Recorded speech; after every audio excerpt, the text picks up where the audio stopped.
In this episode, after 2 months and 10 days at the boatyard, we finally get to leave. My truck was completely buried in tools and parts and pieces and scrap. The garage at our house is still covered in sails, upholstery, teak, but we are getting closer. And the day finally arrived to get put on the lift. The boatyard hangs you in the lift for 24 hours while you go around and paint all the places where the stands were. Now our boat looks tiny on the screen, but it's a 30-foot boat and weighs almost 11,000 pounds. That's almost 6 tons. We finished running the halyards in the mast. Halyards are those ropes that you use to pull the sails up and down the mast. As a boat owner, being in a lift makes you very nervous. I left that day very nervous about the next day and being put back in the water. At this point, we still have to put the mast on and pull tension with the stays and the shrouds. And there's the boat in the basin. TJ and Robert at Bay County Boatyard were very nice and helped me put the spreader boots on, something I had never done before. And there's the 42-foot mast being put back in the boat.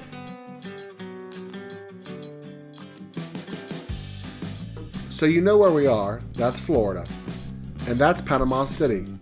And that's St. Andrew Bay. And this is where the boatyard is. And we have to go all the way back to my parents' house, about 3.5 miles away. To get there, we have to go through the bayou, around the channel, past 2 marinas, and to my parents' house.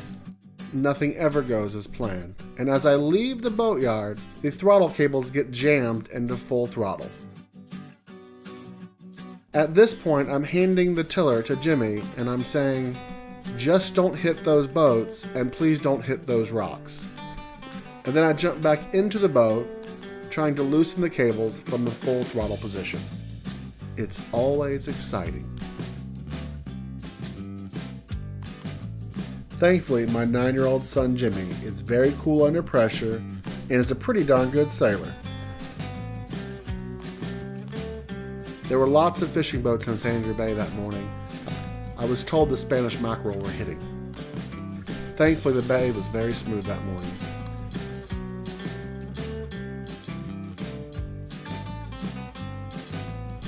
About halfway through the boat ride, I thought I should check the bilges.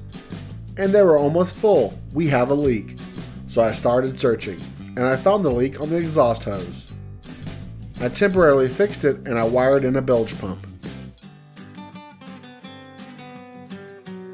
There's still so much left to install. My dad caught some video of us from the marina webcam. And the propeller works great with the barnacles off of it. And there's the throttle cables that jammed up on us. But Jimmy's a smooth sailor. So we finally got the boat in the slip. And I could end the video here, but I wanted to show you a dose of the reality. And the reality is I've never driven a boat with a rudder in reverse. I've driven boats in reverse, but never a boat with a rudder. And this is a totally different animal. And so as we come into my parents' dock, this is what happens. And we come in, and we need to point back upwind. So we do a little turn, and we do another turn, and I can't back up, and we're getting upset, and I get mad. I do more turns, and finally I just give up and I push the boat back into the slip. Because it's only about 5 feet deep. But we finally made it in, and she's in the slip, tied up. Doesn't she look great? I did spend about an hour just looking at her in the water. In the next episode, we're finally getting to sail the sailboat. But there are things to do before that. Installing the rolling furler, putting the hatches on, getting the bilge pumps wired in. There's plenty of work to do. Stay tuned. If you like this video, please hit the thumbs up button. And if you want to see more, click subscribe.